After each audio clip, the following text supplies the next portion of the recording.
So Justin Trudeau resigns and everything must be fixed, right? Canada's going back to normal. We finally got the coward out, right? Everything should be good. Or not. Things are about to get a lot worse because we don't really have a leader and we still have threats of 25% tariffs that are just around the corner. And now, depending on where you stand on this idea, Donald Trump has just said that he's going to use economic force to annex Canada, but not yet military, which means that if Canada doesn't want to be acquired by America, he'll just take it. Welcome back to the channel. Welcome back to another video, everybody. Before we get into it, I do want to encourage you all to hit the like button and subscribe if you haven't yet already. It does really help grow the channel. We're going to be going over just a couple of things about Canada and what happened yesterday before we get into the Donald Trump stuff. But we are going to start off with today's sponsor. If you or your loved ones have a bad habit that you just can't kick, today's sponsor, Fume, can help with just that. Fume is a flavored air device that is a safe alternative to hitting the old Benjamin Franklin and has no vapor, so you can use it anywhere. Fume removes the need to go cold turkey and instead helps you kick the bad from your bad habit. Fume uses no electronics and no harmful chemicals. Instead, it's completely natural and can help you remove the bad in your habit with a natural and more guilt-free and tasty replacement. They have a ton of different flavors, but there's just something about the crisp mint that gives that cool Canadian air taste. Fume comes with maximum moving parts to help satisfy fidgeting that comes from cravings. They also have the Fume base, which is a weighted stand that allows you to spin your Fume because why not? Stopping is something that we all put off because frankly, it's just very difficult to do. But switching to Fume is the easiest decision that you will ever make. If you want to kick the bad habit, head on over to tryfume.com/MrSunshine or scan the QR code and use Mr. Sunshine to get your free Fume topper when you order your journey pack today. Thanks Fume for sponsoring today's video. Now let's get right into the video, taking a look at the polls. You've got Pierre sitting at 236 projected seats with a bottom line of 208. He only needs 172 for a majority government. I guess no longer Justin Trudeau, but the Liberals have gone down to 35 projected seats and the NDP are trailing right behind at 25. And then when you're looking at the projections of the popular vote percentage, the Liberals are at 20% and the NDP are right behind at 19%. But not to worry because Pierre Poilievre is still at 99% likely across the board for winning the most seats and odds of a majority government. So things on that front in terms of analytics and in terms of voter projections, it's still looking very favorable for the Conservatives. But what's not looking favorable is this right here. Well, the support for the Liberals. People are extremely happy that Trudeau has resigned, which is good, I guess, but not for the Liberals. Joy, and just can't wait till it's all over, to be honest. I'm so happy. For the last 9 years, I cannot recall he did anything good for the country. Get rid of Trudeau, get rid of the Liberals, and we'll be good. A celebration across the prairies was almost always a given. At the best of times, Liberal support here can be hard to find. I'm a Western Canadian. I've always hated Justin Trudeau. I've hated the name. But even in Trudeau's own Montreal riding, voters appear to agree. He doesn't do nothing for the Canada. It's better if he run away. No good. Liberals swept every Atlantic riding back in 2015.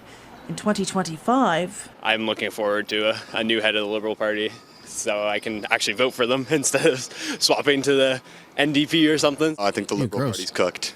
Yeah, I think they're going to break up, to be honest. NDP. And in BC and Winnipeg. How do you think Justin Trudeau will be remembered? Yeah, unfortunately not very well, I don't think. It's too bad. Certainly a lot of people are struggling with their finances. A great deal of Canadians are without a job, immigration out of control. A decade after Trudeau Mania 2.0, 10 years is long enough.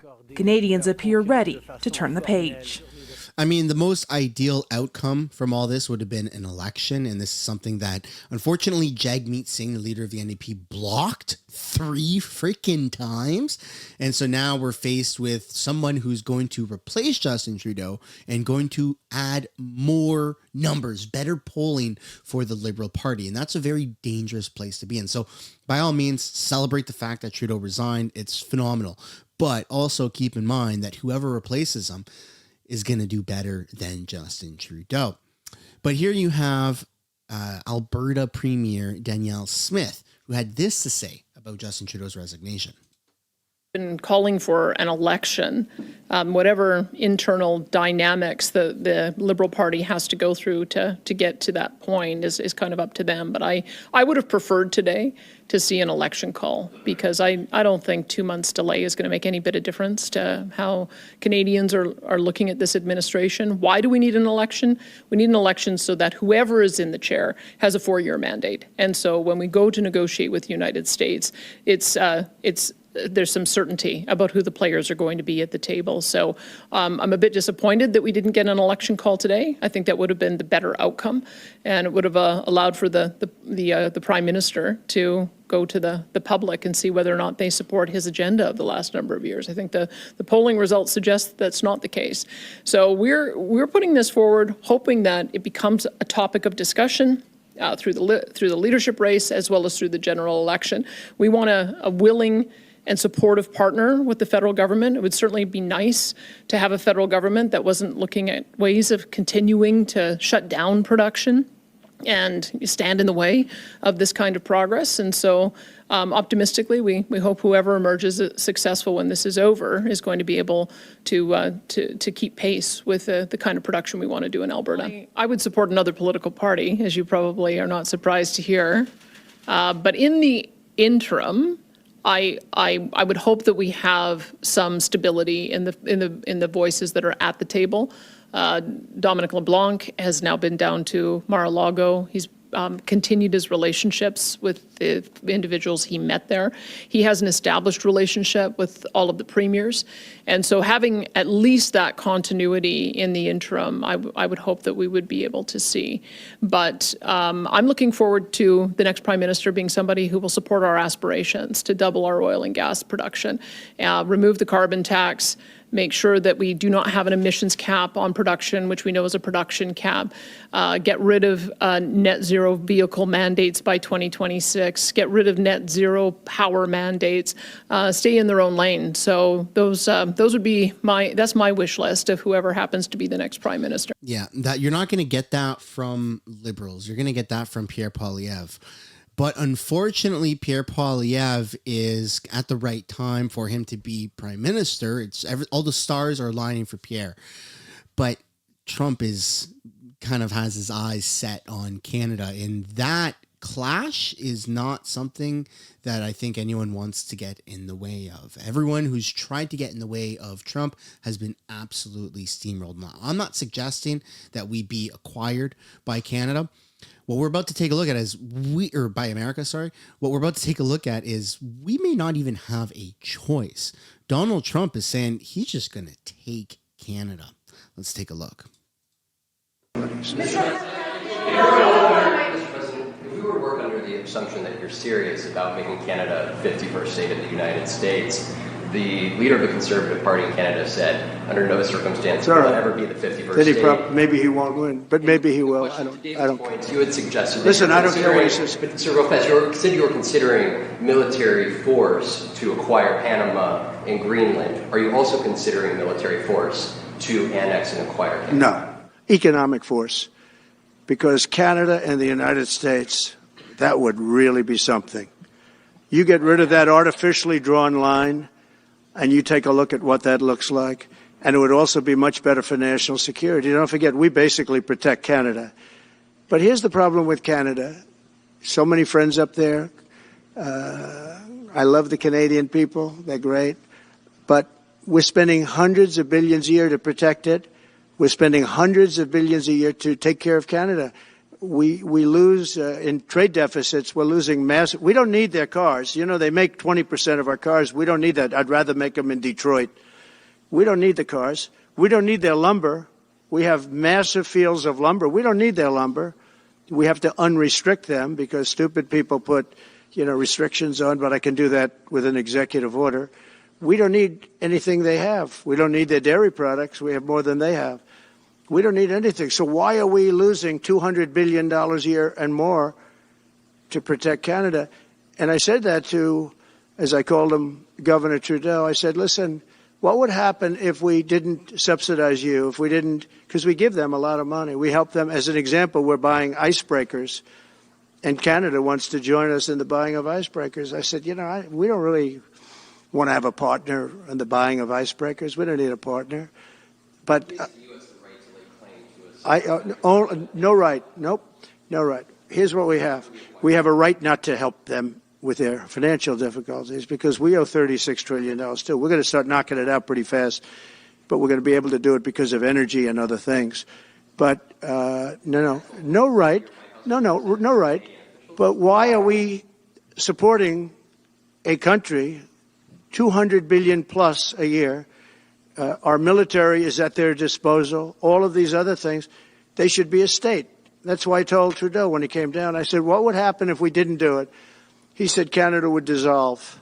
Canada wouldn't be able to function if we didn't take their 20% of our car market. They send us hundreds of thousands of cars. They make a lot of money with that. They send us a lot of other things that we don't need. We don't need their cars, and we don't need the other products. We don't need their milk. We got a lot of milk. We got a lot of everything, and we don't need any of it. So I said to him, well, why are we doing it? He said, I don't really know. He was unable to answer the question, but I can answer it. We're doing it because of habit, and we're doing it because we like our neighbors, and we've been good neighbors, but we can't do it forever, and it's a tremendous amount of money. And why should we have a $200 billion deficit and add on to that many, many other things that we give them in terms of subsidy? And I said, that's okay to have if you're a state. But if you're another country, we don't want to have it. We're not going to have it with European Union either. European Union, we have a trade deficit of $350 billion. They don't take our cars. They don't take our farm product. They don't take anything. And so we're not going to have it with them either.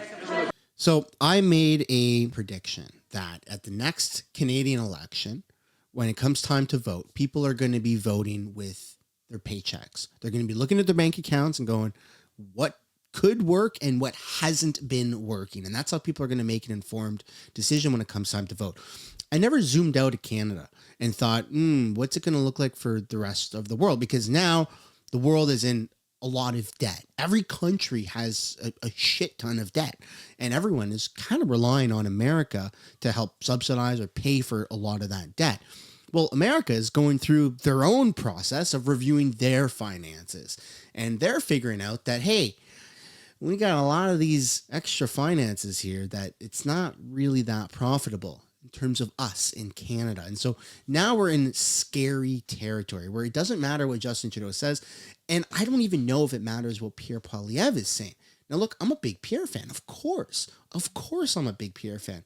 But I don't know how this is going to look if Pierre isn't going to entertain these types of conversations with Trump and somehow having a tighter economic partnership or whatever with America, because Trump is going to steamroll us if nobody wants to listen. And I, for one, I do not consent to being enemies with America. We love our people to the south and they love us to the north, and we should keep it as that. And I don't think ego from politicians should get in the way of this. But that's my own personal opinion, folks.